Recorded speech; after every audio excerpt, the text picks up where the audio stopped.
Tuhan bersamamu. Inilah Injil suci menurut Lukas.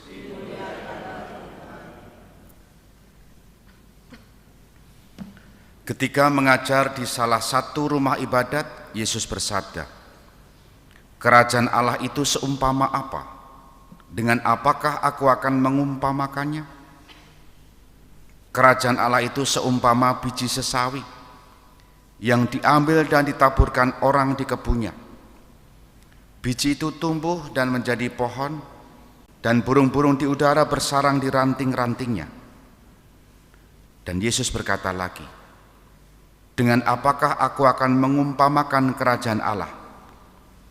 Kerajaan Allah itu seumpama ragi yang diambil seorang wanita dan diaduk-aduk ke dalam tepung terigu 3 sukat sampai seluruhnya beragi."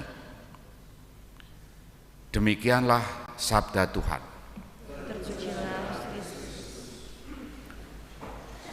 Saudari-saudara, selamat pagi berkah dalam. Sabda Tuhan dalam Injil hari ini menguatkan kita, meneguhkan kita bahwa kerajaan Allah pasti tumbuh.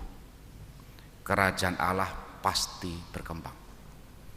Itu jaminan dari Allah sendiri. Maka ditanyakan lagi dari kita bisa jadi begini, kerajaan Allah yang seperti apa? Kerajaan Allah yang bisa kita rasakan dalam keseharian kita, di mana Allah sungguh merajai hidup kita, di mana kasih sungguh ada di hidup kita. Kasih kita kepada Allah juga kasih kita kepada sesama. Nah, kepastian bahwa kerajaan Allah itu tumbuh diumpamakan dalam 2 hal tadi. Yang satu adalah biji sesawi, yang kedua adalah ragi. Biji sesawi yang kecil pasti tumbuh dan berbuah dan berguna bagi yang lain, termasuk tadi disebut burung-burung di udara bersarang di ranting-rantingnya, kenyamanan di sana.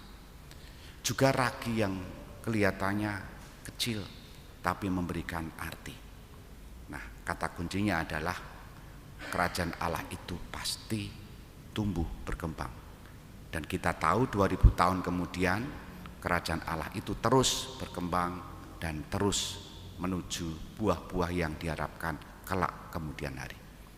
Pertanyaannya adalah, apakah tidak ada tantangan? Banyak. Kalau Yesus tadi mengatakan, tafsiran saya ya, permenungan saya, bahwa kerajaan Allah itu pasti tumbuh, maka pertanyaannya, apakah ada kepastian yang lain lagi selain tumbuh? Ada. Kepastian itu adalah tantangan. Ya.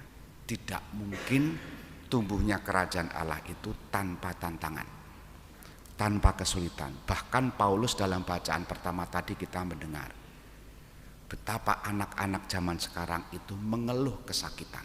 Ya. Artinya penderitaan. Dan harapan yang dimiliki itu menurut Paulus bukan harapan yang kelihatan, tapi harapan yang tidak kelihatan. Kalau sudah kelihatan artinya kita tidak punya harapan lagi. Dengan begitu kita semua dikuatkan bahwa sambil terus mengharapkan kerajaan Allah sekaligus kita membangun, kita disadarkan ada tantangan, ada kesulitan, bahkan ada ancaman. Sebagai makhluk yang hidup di zaman sekarang, tantangan itu kadangkala membuat kita berkeluh. Tapi Paulus meneguhkan, kita diberi roh kemampuan untuk bertahan, roh kemampuan untuk mengharapkan bahwa kelak kita boleh masuk dalam kemuliaan Allah. Itu yang dikatakan oleh Paulus. Simpelnya, sederhananya, 2 bacaan ini mengajak kita untuk apa?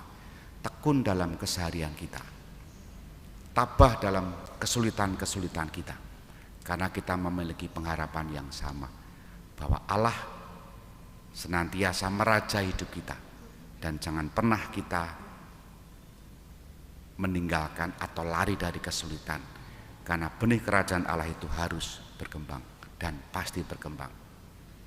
Meskipun demikian, jangan kita abai terhadap tantangan, kesulitan, bahkan ancaman iman kita masing-masing. Kita hening sejenak.